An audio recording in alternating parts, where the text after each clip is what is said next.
Hey up, it's Steve from that old Yorkshire Geek, and I've gone live and I forgot to set up my stuff, so just bear with me a minute. I'm useless. I'm useless. Just give me a moment to get myself sorted out. Hey, where is it? Is it that one?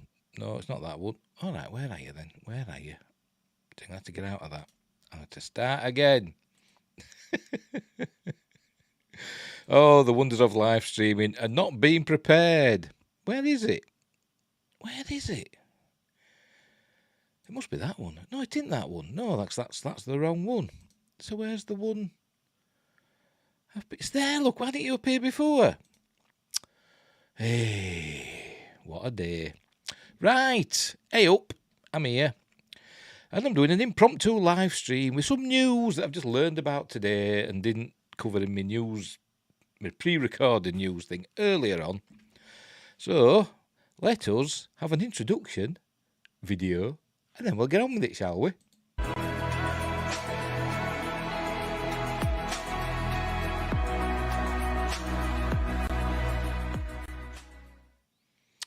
Right, I'm back.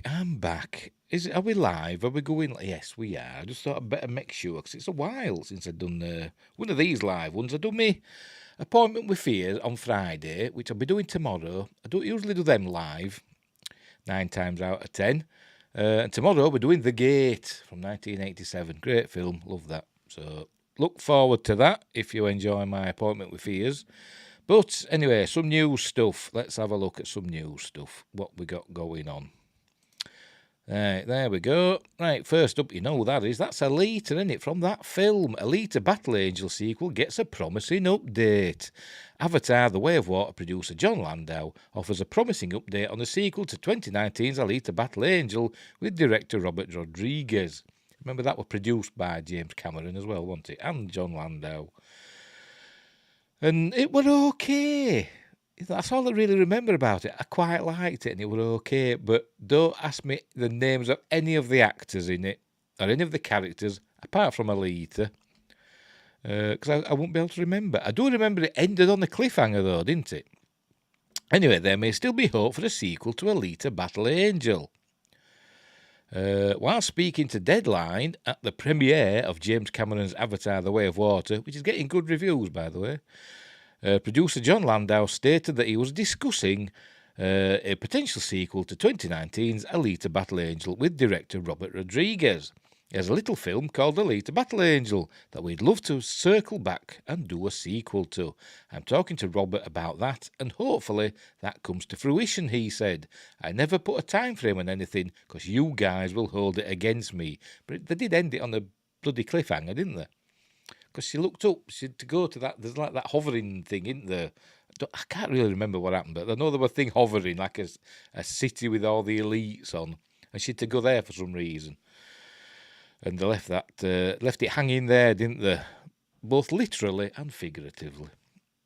What's happening there? No, that's a little video. Right, Landau, Rodriguez and Cameron have previously expressed interest in making a sequel, though it has yet to receive the green light.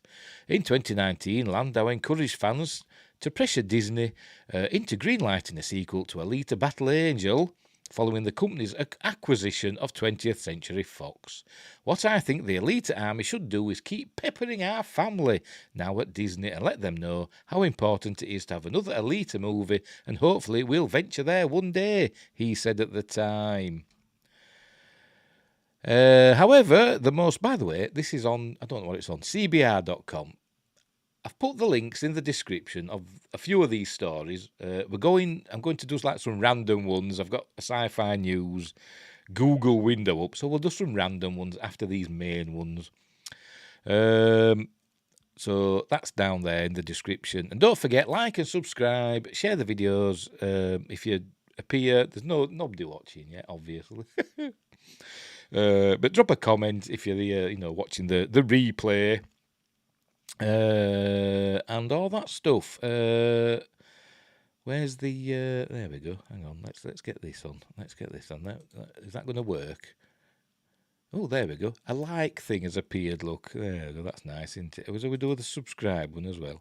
Yay! And technology, wonderful. Hey, right, anyway, where were we? However, the most recent comments regarding the sequel, Boys and Their Toys, regarding the sequel came from Rodriguez in December 2021, a year ago, who confirmed that he had discussed a potential follow-up with Cameron, who served as a producer and co-screenwriter on the original film. At the time, Rodriguez stated, I can start getting bored of your voice. Oh, dear. At the time, Rodriguez stated that he and Cameron were still very interested in an Alita sequel, but he wanted to finish his directorial work for Disney Plus's The Book of Boba Fett, which turned out to be shite. It was bloody awful. As soon as I start doing this, somebody pings me. Typical. Oh, well. My phone's charging, I'm not answering it. Right. Book of Boba Fett, which were rubbish. I know other people would love to see another, and I would love to do another one. Yeah, you left it on a cliffhanger, Rodriguez said about an Alita sequel in December 2020.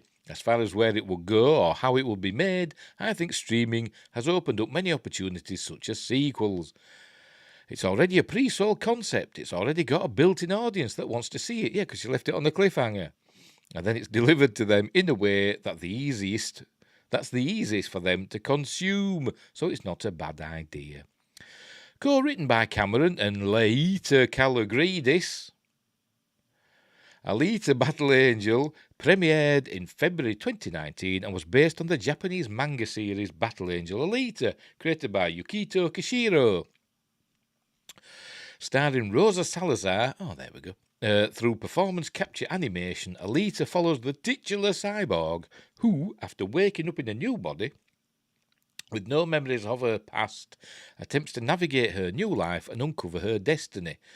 Oh, here we go, yes. Yes. I'm starting to remember now, yes. Christoph Waltz plays the Doctor who found her on a scrap heap or whatever, didn't he? Not parts of her. Set hundreds of years into the future, the cyberpunk sci-fi action film stars Christoph Waltz as Dr. Dyson Ido, I can't remember. Jennifer Connelly as Dr. Shiran, Mahershala Ali as Vector, and Kian Johnson as Hugo. There was somebody else that I know the face of as well that played the baddie, but I can't remember who that was.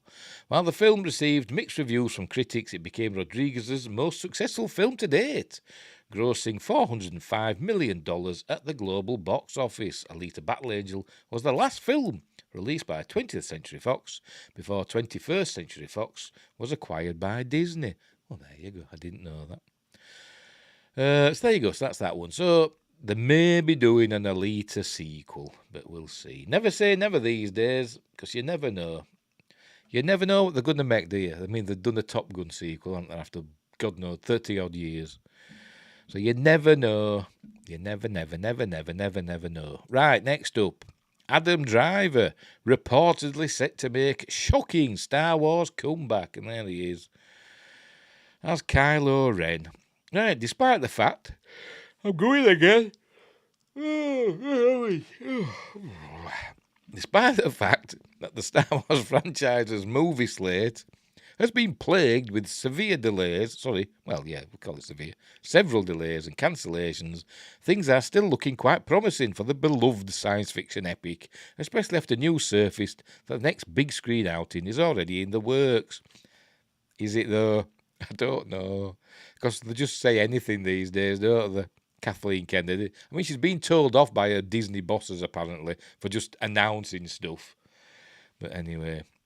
And with Wonder Woman 3 being cancelled, maybe, I forgot her name, Patty Jenkins. Maybe Patty Jenkins is available now to do a Rogue Squadron film. I don't know, we'll see. I bit my lip then, and that hurt. There's Rey Palpatine. Now, I think that is actually from that scene, anyway. She says she's called Rey Palpatine. Stupid girl. Not her. She's just an actor, isn't she? But anyway, now in case you haven't heard yet, the next Star Wars film is said to be set post-sequel trilogy, although it remains unclear if familiar faces from the polarising episodes 7, 8 and 9 will make appearances in the upcoming project. Well, a new rumour seems to shed light on Lucasfilm's plans for the film, and it will reportedly feature the return of one surprising character. According to a new scoop from Giant Freaking Robot, they're getting a lot of scoops these days, aren't they? Adam Driver will reprise his role as Kylo Ren in Damon Lindelof, oh God, and Charmin Obaid-Chinoy's upcoming film. The outlet's source claims that Driver will play a Force Ghost version of Kylo, which seems to suggest that the project will take place at least 10 years after the rise of Skywalker. Why does it seem to suggest that? There's not like a statute of limitations or whatever on Force Ghost appearances. I mean, Anakin appeared straight away, didn't he, as a Force Ghost at the end of Return of the Jedi? So that's a weird thing to say. Meanwhile, Daisy Ridley sparked speculation last week after revealing that she was at Lucasfilm's headquarters. She took a photo with that Yoda statue, didn't she? Or she shared a photo. She might have taken that before, I don't know. Anyway, while the Rey actress confirmed that she was there for a lunch meeting, presumably with the production company's top executives, she quickly dismissed the idea of her returning to a galaxy far, far away drinking game. Hey, of course, considering the level of secrecy that goes into Star Wars projects, we can safely assume that Daisy is just trying her best to play coy and avoid dishing out early spoilers and getting sued. I guess we'll just have to wait and see what Lucasfilm's actual plans are. You can get your Star Wars fix from movies to series exclusively on Disney+. Yeah, you can. So there you go. So we'll see. You never know. You never know with Disney. You never know. And Lucasfilm, because as I said, they just announce stuff. I think they just like throw shit at the wall and see what sticks. And most of it doesn't stick. Right, next. Here we go. Where is she? Wherever. Go away. Don't want to watch your video. Why aren't we down here? Right, where are we? Right, here we are. Jennifer Lawrence and Viola Davis get honest about female action heroes, motherhood and press tours ruining act. Well, we're not going to read all that. We're just going to talk about the female action heroes bit. So let's have a look. Remember, Viola Davis was in The Woman King. Let's call it The Queen, because that's what a Woman King is. That were about a gang of not a gang, well, I suppose they were a gang, an army of female slavers who fought other slavers in Africa. And if you didn't go see it, you were a racist, according to Viola Davis. Anyway, let's look for the bit that has got Jennifer Lawrence in a bit of bother. So let's have a look. Here we go. Right, Lawrence. Let's have a look. Let's read what Viola Davis says to her before. Right. So Viola Davis says, "But I feel what you bring to your performances is exactly what an actor or actress is supposed to bring, which is life, which is the depth of human experience, the minutiae of it, the joy of it, the tragedy of it, the paradox and contradiction of it in every moment. And that's what you're supposed to do as an actress." Ooh, she said that. "Yes, there is a technical proficiency aspect of acting, but with you, that's what I see." Just creepy crawly. "And I think that's why people are drawn to you." Well, I think she's an Oscar-winning actress, isn't she, Jennifer Lawrence? What was that film now? That Mystic River or something like that? I can't actually remember. No, something to do with winter, wasn't it? One of her first films. I think, did she win for that? She was nominated, anyway. She did win something because she fell over, didn't she, once? She got up to accept the award. She fell on her ass. Anyway, and I think that's why people are drawn to you, plus the fact that she's astonishingly attractive. And I think that's why people are moved by your performances, plus she's astonishingly attractive. Jennifer replies, "Goodbye." I haven't seen the video, so I don't know what context this is in. There's a video of them, I'm not playing it. "I want to circle back to you being the Woman King. I remember when I was doing Hunger Games, nobody had ever put a woman in the lead of an action movie because it wouldn't work." What? Has she ever watched any films, ever, in her short life? Ripley, etc., Sarah Connor. What else? There's loads of them, isn't there? There's loads of them. Loads of women in the lead of action movies, or at least co-lead. Red Sonja. Because we were told girls and boys can both identify with the male lead, but boys cannot identify with the female lead, Lara Croft. And it just makes me so happy every single time I see a movie come out that just blows through every one of those beliefs and proves that it is just a lie to keep certain people out of the movies. It's just a lie. It's just a lie you're saying. To keep certain people in the same positions that they've always been in. It's just talking out of her ass.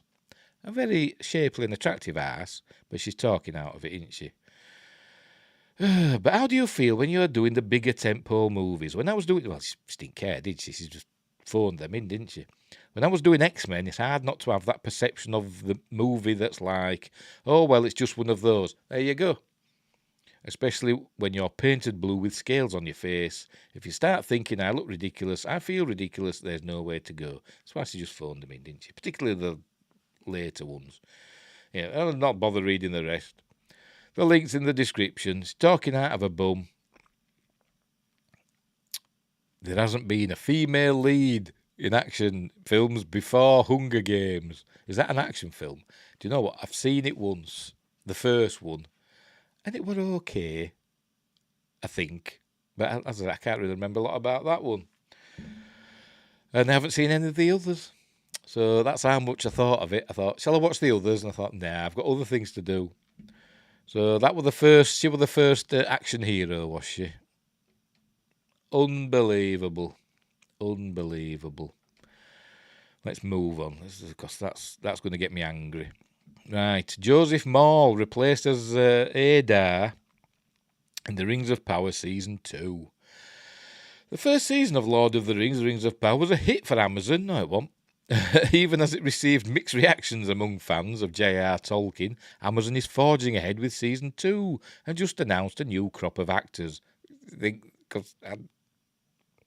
think a lot of them are coming back from Season 1? The biggest news is probably that Joseph Maul, who Game of Thrones fans will remember as the stalwart Benjen Stark, has been replaced. In The Rings of Power Season 1, Maul played the corrupted elf Adar. He was instrumental in creating the land of Mordor, which he intends to be a homeland for orcs. Also, apparently, he killed Sauron some time back, but he didn't. I'm sure we'll find out more about that later, but when we do, it will be with actor Sam Hazeldine playing the role. Amazon doesn't mention why the part is being recast, only that it is. The Rings of Power has a large cast and these things sometimes happen, so I wouldn't read too much into it. Although if you want to indulge in conspiracy theories, for God's sake, about Maul abandoning the sinking ship, you are free to do so.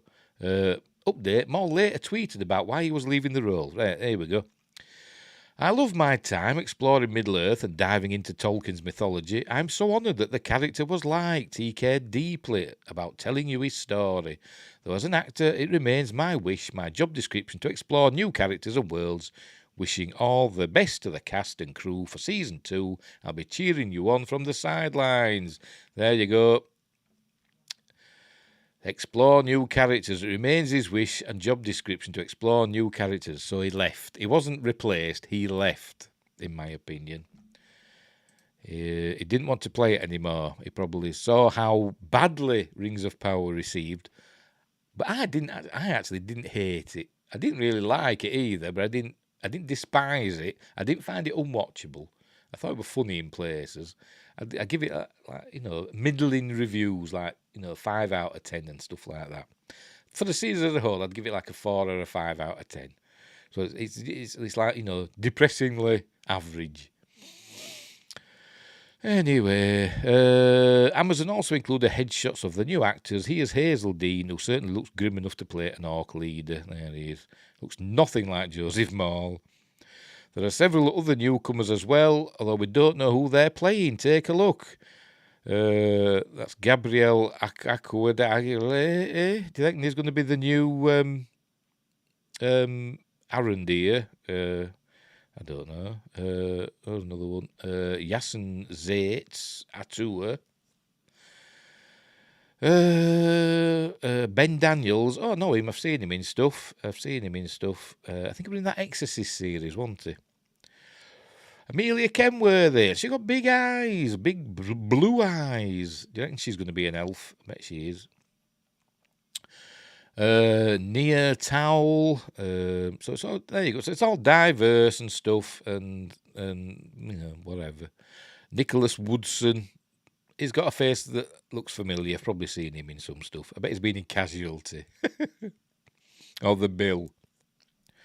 We welcome these wonderful actors to our fellowship and look forward to telling more incredible secondary stories in Season 2. I wondered if they're going to change it now, because they were saying they were going to compress time so that instead of it being like thousands of years before The Lord of the Rings, what they call it, Fellowship of the Ring, and if they're going to, and they said they were going to compress that time, and the medits will be like just a few years before, because we saw characters, didn't we, that were in the prologue of Fellowship of the Ring, like Isildur and all them, who weren't thousands of years old. They might have been like 100 years old, something like that, because they were from Numenor. They lived a long time, didn't they, the Numenorians?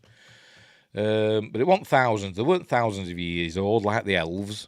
So I wonder if they're going to change it now for Season 2. Now there's been this big backlash and everybody hates it-ish.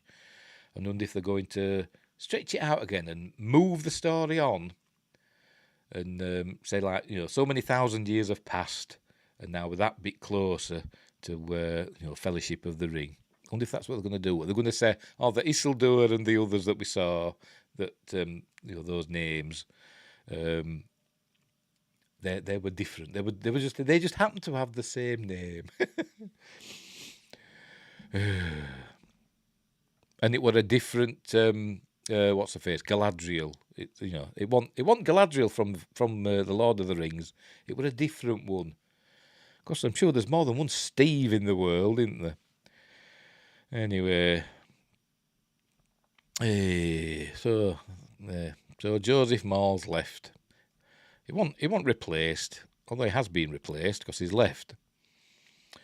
In my opinion, left. Well, as it says there, sinking ship, abandoning a sinking ship. That's what it is, isn't it?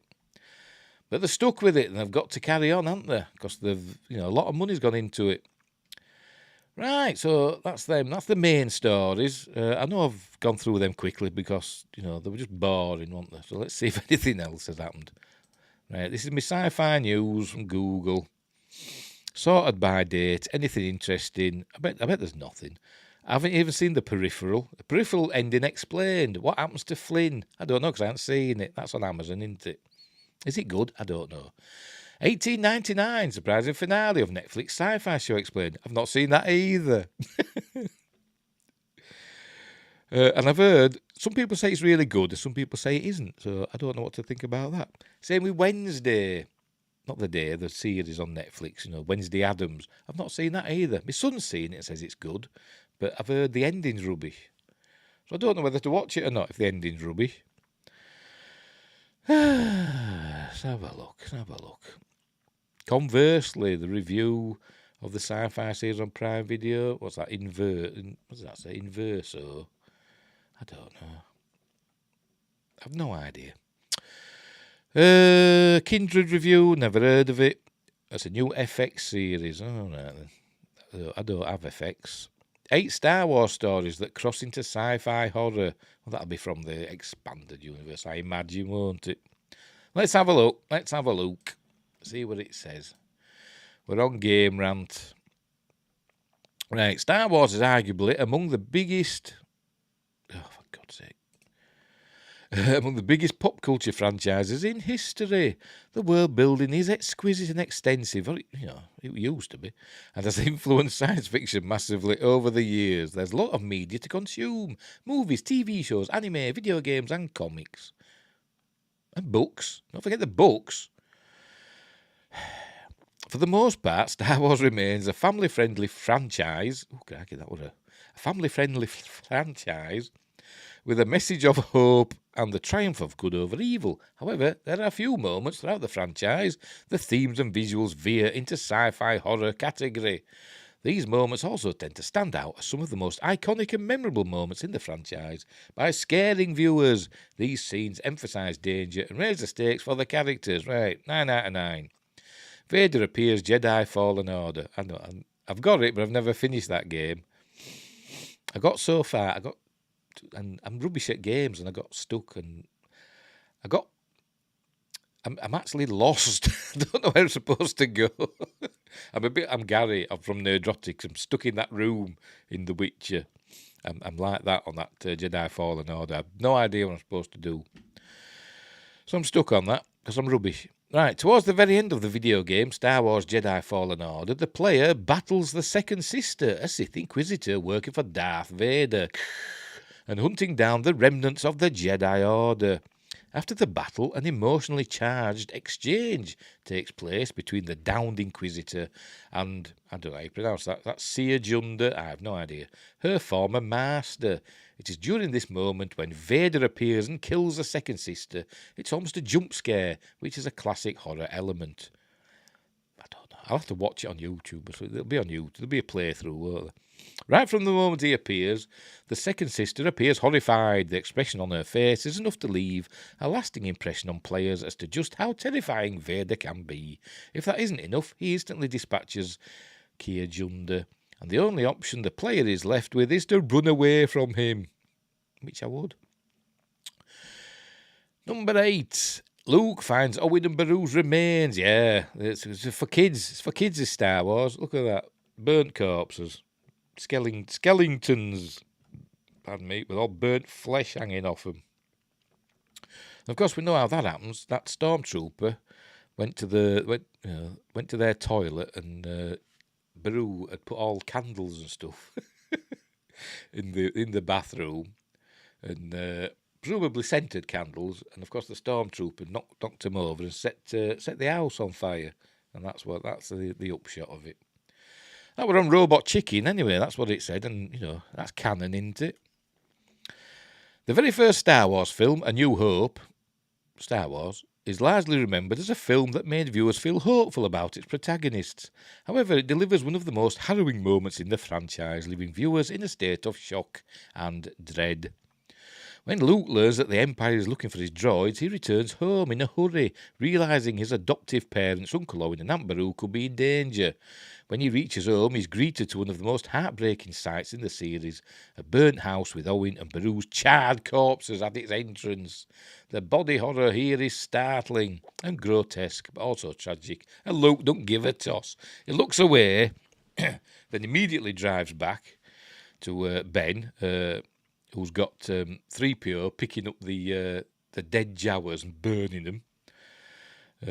Because, as I've said, it was actually Obi-Wan Kenobi that killed all those Jawas and probably killed Owen and Beru as well. That's just my opinion. Only Imperial Stormtroopers are this accurate. And we know that they're not, don't we? So he's a liar. The death of, and we know he's a liar because it's been proven. The death of Anakin Skywalker, Episode 3, Revenge of the Sith. The final film from the prequel trilogy delivered plenty of moments where Anakin Skywalker dabbled with his alter ego as Darth Vader. What are you talking about? One of its most horrifying moments is when he visibly transitions into the vengeful Sith Lord, effectively killing Anakin Skywalker for good. Well, no, he became Darth Vader when the Emperor anointed him as such, when he would just looked like Anakin, before he had all this happened. All this. So it's Darth Vader here, been Darth Vader for a few hours before this happened. Anyway, after Obi-Wan Kenobi and Anakin's Skywalker's, Obi-Wan Kenobi and Darth Vader's epic battle on Mustafar, Vader's body slides towards a river of lava, with his limbs cut off by Obi-Wan's lightsaber because he had the high ground. I have the high ground. I'm talking like that for. During their intense emotional exchange, Obi-Wan tells him he considered Anakin his brother and loved him, only for Anakin's eyes to visibly transform into Sith eyes as he burns to a crisp. Everything about this moment is gut-wrenching to watch, from Obi-Wan just leaving him there without even mercy killing him, to Anakin's body catching fire. And Obi-Wan also, stealing his lightsaber. Your father wanted you to have this. Another lie. Don't get me started on Obi-Wan Kenobi. He's the quintessential villain in Star Wars, in my view. Right, number 6, Vader's Hallway Massacre, Rogue One, a Star Wars story. And there he is.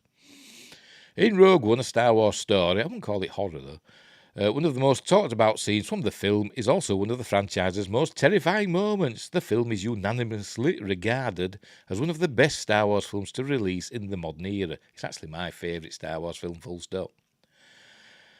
In terms of viewing pleasure, I won't say it's the best, but it's my favourite. But it's close. It's close with the original trilogy. I'm not discounting them at all. But I do enjoy watching Rogue One, I must admit. And its most memorable moment arrives right at the end when a squadron of rebel soldiers is trapped in a hallway, only for them to hear Darth Vader's ominous approach towards them.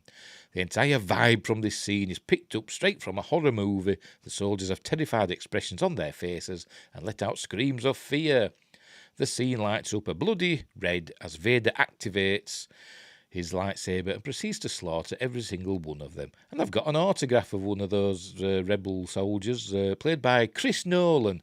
Not Christopher Nolan, the director, an actor called Chris Nolan. And I've got a photo with him as well. It was very good. Very good. Right, number 5, Parasite-infected clones, Star Wars, The Clone Wars. Oh yeah, I remember this one. For a children's cartoon on Cartoon Network, Star Wars The Clone Wars delivered plenty of horror scenes. I hate it when they say children's cartoon. Because it was a family cartoon, Same with this Star Trek Prodigy. People say, it's made for kids because it's, a Nickelodeon co-production. But it ain't, it's a family cartoon. Anybody can like it. It's not for kids. Teletubbies is for kids. Play schools for kids, all that. Dora the Explorer for kids. It's safe to assume that viewers who saw these scenes as children continue to discuss the nightmares they got from them. One of the most prominent ones is when a Geonosian parasite infected a clone trooper who was aboard the same ship as Jedi Padawans Ahsoka Tano and Barriss Offee. I'm probably saying that wrong. The entire episode can be pretty disturbing, or is pretty disturbing to watch. Take your pick in which of those words you want to use.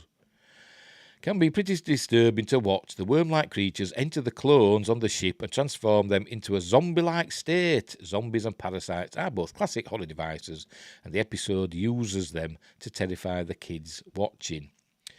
Yeah, I remember that. It was quite scary, and I don't know if it was the same episode or if it were part of the same arc, but they went to Geonosis and there were all these like zombie Geonosians, because I think Geonosis had been wiped out by that time, I think, or something had happened. And all these zombie Geonosians in the tunnels and stuff, and it was quite scary for a kids' cartoon. Savage Press finds Darth Maul, but it's not telling us about that, I don't think. Hang on, no, they've got that wrong, haven't they? They've put that wrong. It says 4 out of 9 there, 3 out of 9 there. Is there another 3 out of 9? No. What? See, they've made a mistake, haven't they? They've made a mistake because they're idiots. Nothing there, is there? Yeah, it's not there, look.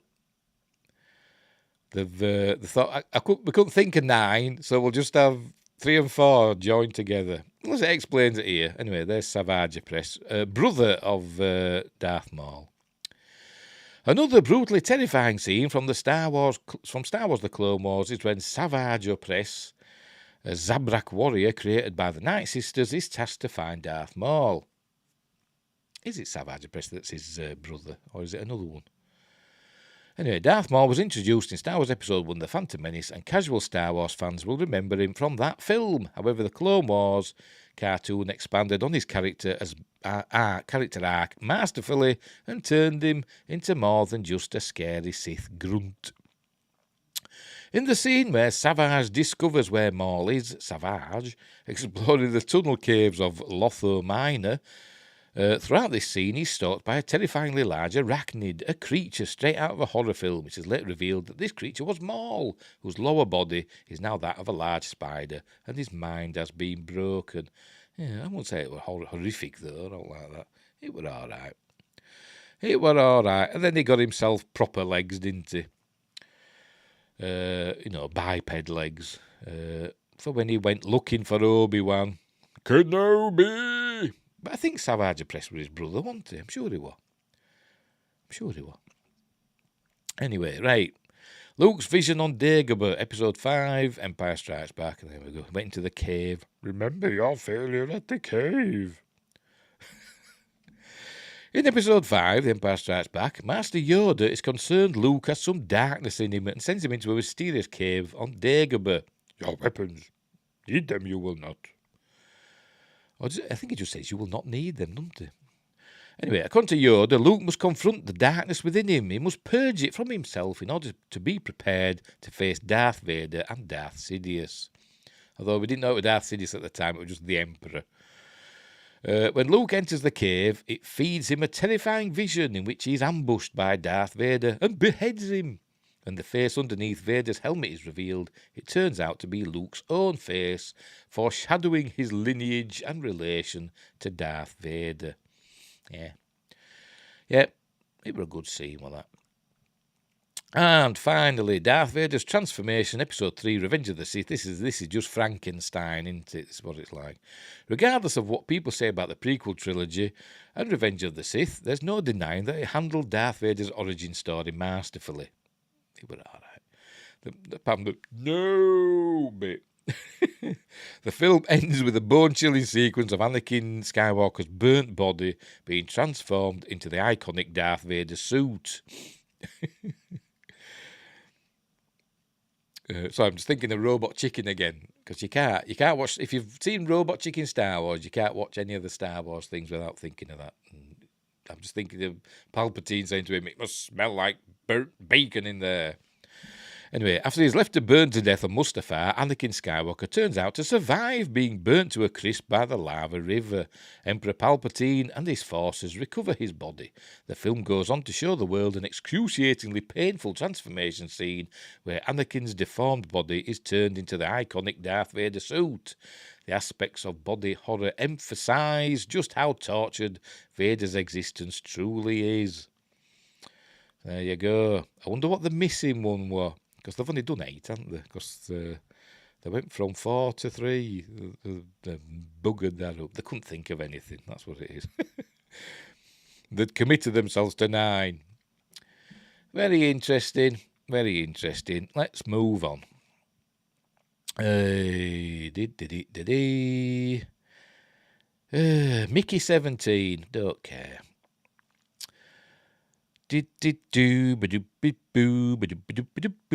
Avatar 2 cast aside in favour of another anticipated sequel. I don't know, they're talking about Alita, aren't they? So I did that earlier on today, which is why it's purple in my other video. Avatar 5's going back to Earth. What a shithole. But they were on Earth in the first one, weren't they, at the beginning, in the extended version. As I said in my video. The Ark TV sci-fi series preview. Who's in it and what's it about? I don't know. What's it on? Oh, it's on sci-fi. Dean Devlin's doing it. Oh, right. Didn't know he was still working. Damon Lindelof returns to ambitious sci-fi TV. Yeah, ambitious. I mean, it's all questions and all mystery boxes. That's what it is, isn't it? Because he's a J.J. Abrams acolyte. It's all mystery boxes, and they just call that, what they call it, ambitious. Because they don't answer any questions. Just open, just posit things and just leave it open. Anyway, there's nothing happening, is there? No, nothing. Let's be more specific. Let's see if there's any Star Trek news. Star Trek news. Right, we'll start with Star Trek. I saw that today. Star Trek Prodigy Season 1, Episode 17, Ghost in the Machine. They get trapped on the holodeck on the Protostar, and it's okay. It ends on the cliffhanger. So we'll see what happens in the next episode. But I'm enjoying Prodigy. I must admit, I am. Star Trek just set up a brand new era, did it? Star Trek Prodigy has already moved beyond West Ham. Blah, blah, blah. Let's have a look at that. Come on, tell me I'm using an ad blocker. Come on. There you go. Right. Star Trek Prodigy has already moved beyond where Star Trek Picard Season 3 will leave off, setting up the 25th century as the next era to explore. Was it? I don't know. I thought Star Trek Prodigy were happening in the 24th century.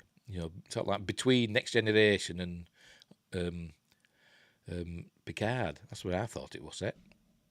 Anyway. Although Star Trek Picard introduced the 25th century era, Star Trek Prodigy has now moved even further into this exciting new frontier. The second half of Star Trek Prodigy, there we go, Season 1, is set in 2384. So it is in the 24th century. But the series' backstory, involves the mystery of what happened to Captain Chakotay. Oh, yeah, because, he went into the future, didn't he? Robert Beltran and the USS Protostar after they launched into the Delta Quadrant in 2383. Star Trek Prodigy Season 1, Episode 16, Preludes, revealed the answer. The Protostar entered a temporal anomaly and arrived at Solum 50 years into the future. Yes, I remember that, yes. And I forgot his name now. The baddie, I forgot his name now. The baddie went back in time, didn't? Well, they sent several, didn't they, back in time to stop the Federation because their civilization was ruined because they couldn't handle the contact with the Protostar crew. Right, the fate of Captain Chakotay factors heavily into the events of Star Trek Prodigy Season 1. Excuse me. And it affects the greater Star Trek franchise as well. The Protostar reached Solum decades after Starfleet made first contact with the Vauna-Cat's homeworld. Civil war erupted over whether Solum should join the United Federation of Planets, and the Vauna-Cat society was decimated after decades of conflict. I'm probably saying this wrong. The Vauna-Cat blamed Starfleet for their troubles, and the arrival of the Protostar enabled their revenge. The Vauna-Cat took Chakotay prisoner and installed the Living Construct, a weapon that can destroy Starfleet, on the Protostar. But Chakotay managed to send the Protostar back through time, although he remains stranded on Solum in the 2430s. And there he is in animated form. Captain Chakotay's ordeal means Star Trek Prodigy has now gone beyond the 25th century setting of Star Trek Picard, with the exception of Star Trek Discovery's 32nd century setting. Star Trek Picard has been the farthest point the franchise began to continuously explore, with Picard Season 2's present day set in 2401. Chakotay is stuck at least 3 decades beyond this point on a hostile alien world with no known means of escape, although the temporal anomaly that brought him to Solum presumably still exists. As of Star Trek Prodigy Season 1, Episode 17, Ghost in the Machine, Vice Admiral Catherine Janeway, Kate Mulgrew, doesn't know where or when Chakotay is.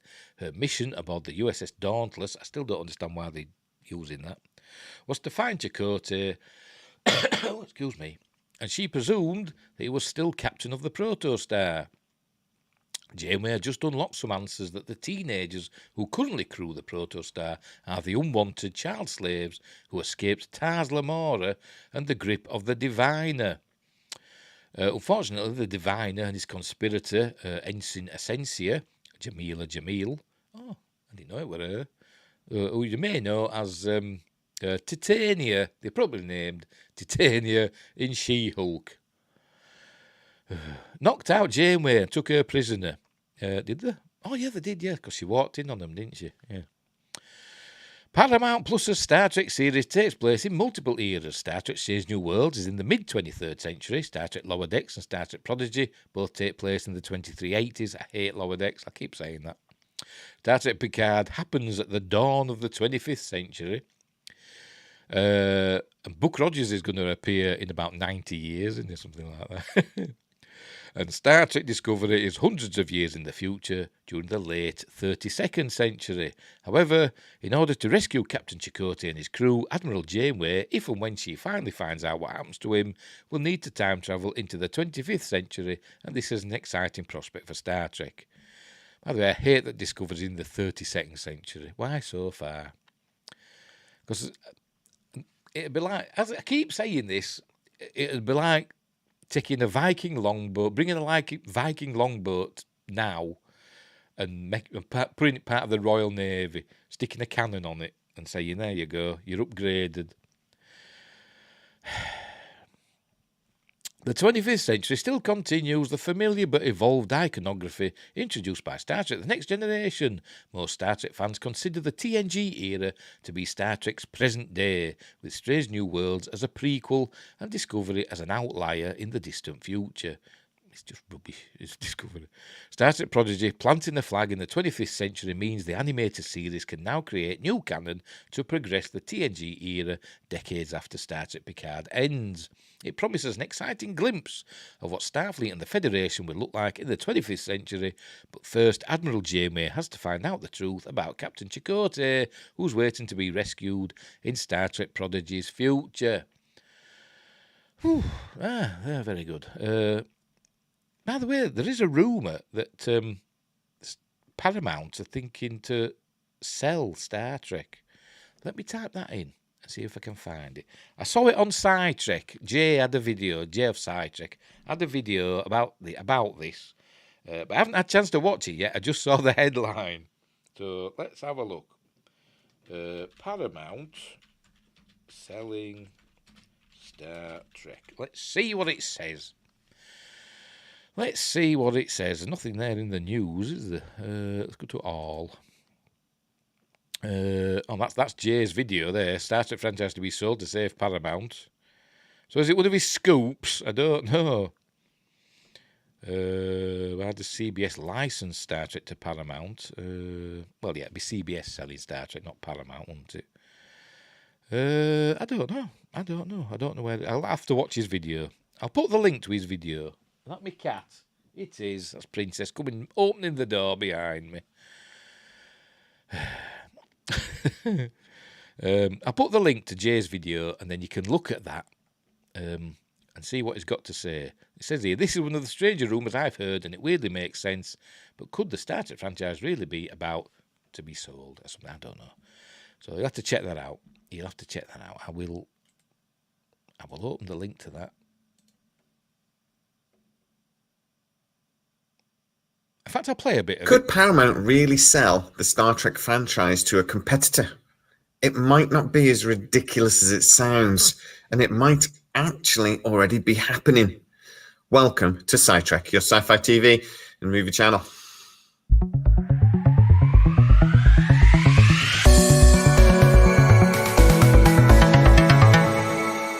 I'll pause it there. You'll have to go to the... I'll put the link in the... in fact, I'll do it now. I can't do it now, can I? When I've done this, I'll put the link in the description. In fact, I'll put it in the chat. Can I put it in the chat here? And where are we? I'll put it in the chat, and then I won't forget about it. Is that in there now? Is that in there? Yes, it's there. But I'll also put it in the description as well. Right, so where were we?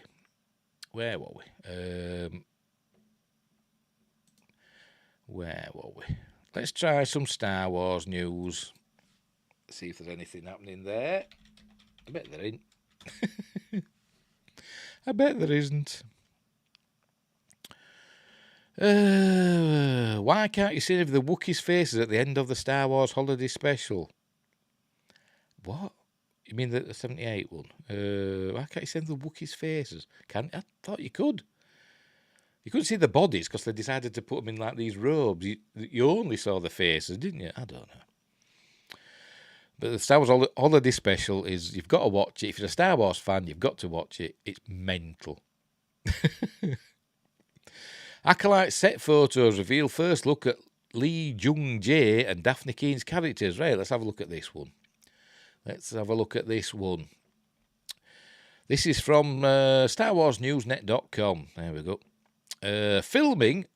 I'm going to have to shrink this one down a little bit, aren't I? Just to make that fit. There we go.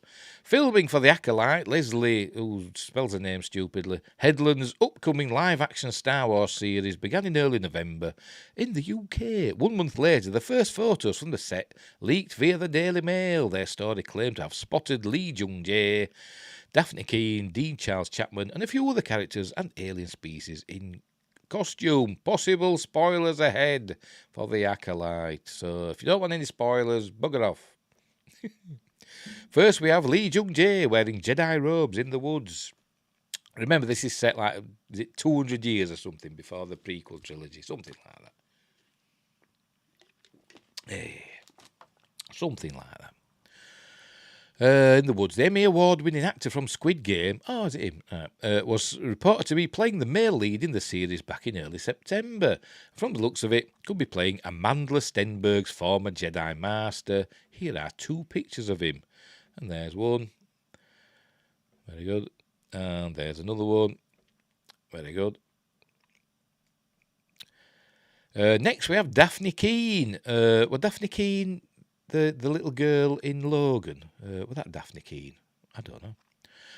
Daily Mail claims to have spotted on set as the character in the picture below. While the resemblance is there, we haven't been able to verify her identity yet, and we'll take the tabloid's word for now. She's clearly under a lot of makeup and a weird hairdo. Is she a baddie? Looks like a baddie, doesn't she? I don't know. I don't know if that's Daphne Keen or not. I don't know. We also have our first look at Dean Charles Chapman as a Jedi Padawan. Notice the signature braid. And there he is. There's the... Can you see my thing? Yeah, he's there. There's the braid. And somebody else being seen to by somebody in a mask. Oh, for God's sake. Oh, there's a mask as well. But not over his nose. The roster of aliens spotted on set begins with a Wookiee. Apparently, he shot a scene with Chapman in front of the spaceship that is seen in the second image. That spaceship there, probably. There's the Wookiee look with a ponytail. There we go. And he's wearing some clothes. Wookiees don't wear clothes. Couldn't they give him some like lederhosen or something? That was what Mark Hamill said, wasn't it? And they've decided to do just that. Where are we? It's there again. There again, the Wookiee. 2 actresses were also photographed wielding similar weapons to the assumed to be Daphne Keen and walking alongside a woman who we assume is playing a Zabrak. I don't know. I thought the Night Sisters were like female Zabrak, but they don't look like them, do they? I don't know.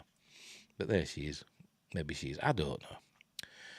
Some sort of, like a bow of some sort in it. I bet it's like a laser bow, because we've seen them in Star Wars, haven't we? Have we? I think we have.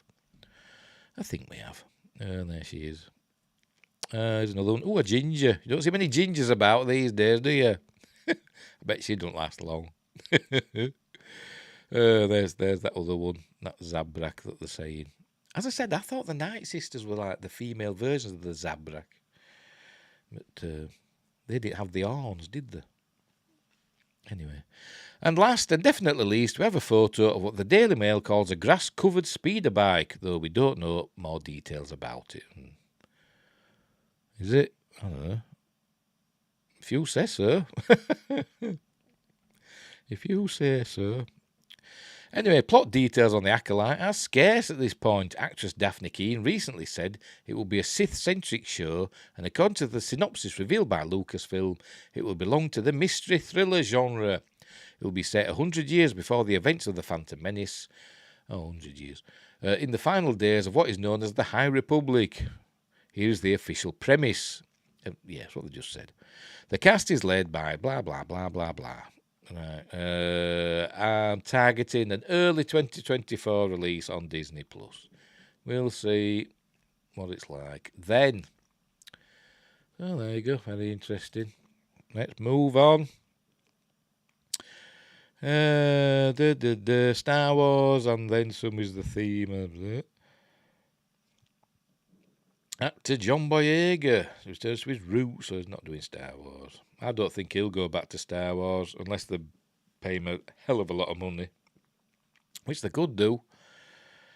Ahsoka series to explore new Star Wars territories. Well, good, I hope they do. I hope they don't go back to Tatooine again.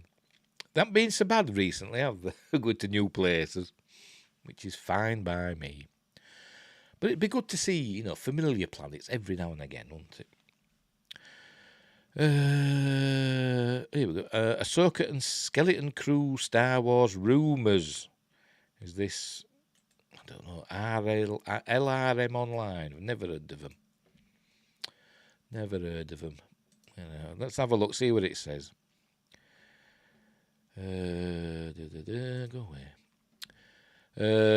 Right, today we are sharing a series of Ahsoka and Skeleton Crew Star Wars rumours from the folks over at MSW. What's that? Don't know. Does it say down there? I'm making Star Wars, yes.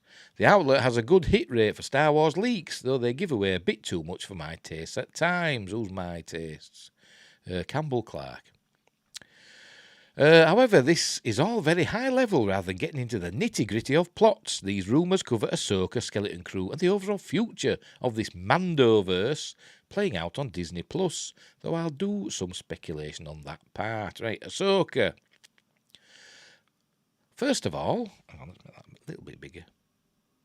There we go. First of all, they claim that Ahsoka will see us venture into another galaxy for the first time in the visual medium.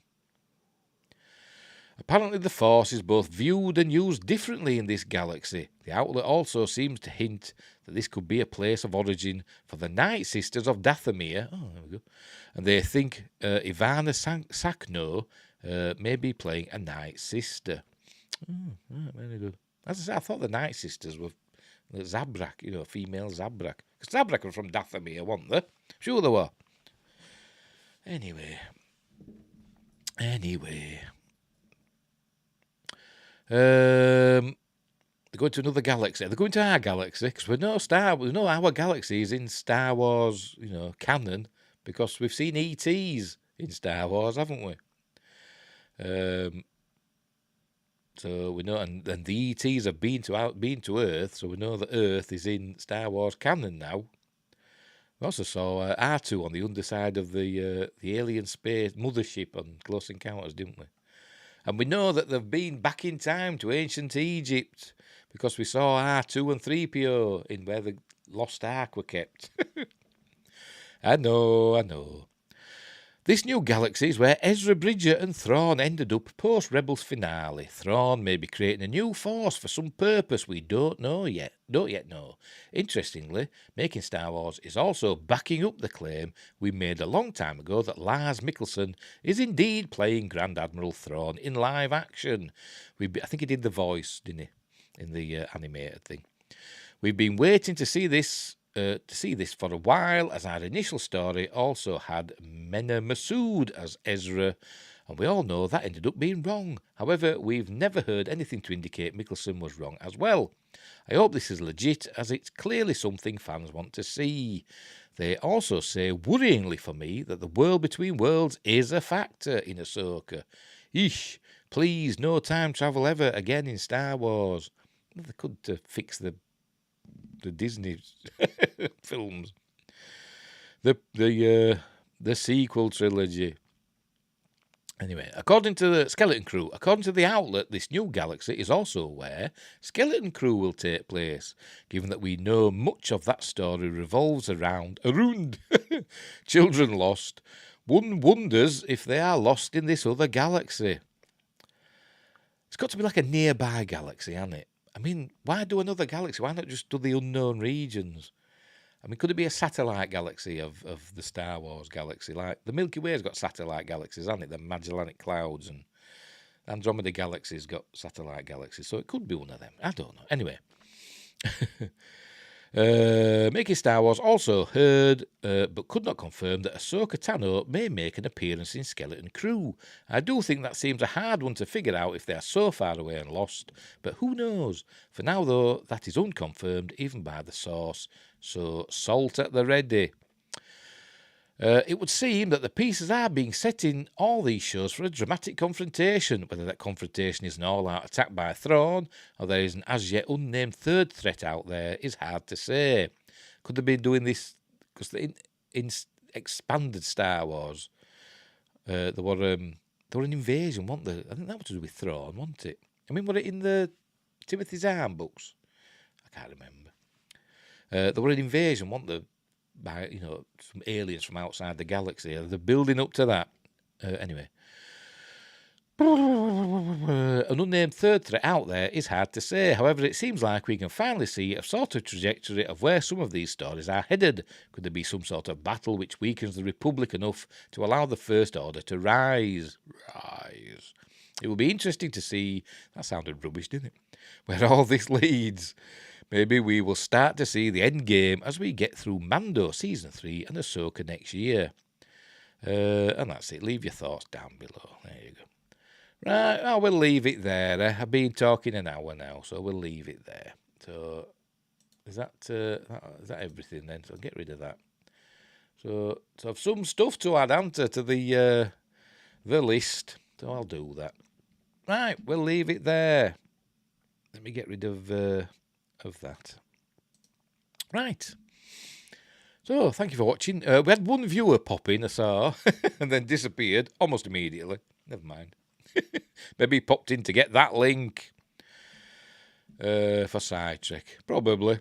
Anyway, so we'll leave it there. So, thank you for watching. I know I'm rubbish at this sort of thing, but, sod it.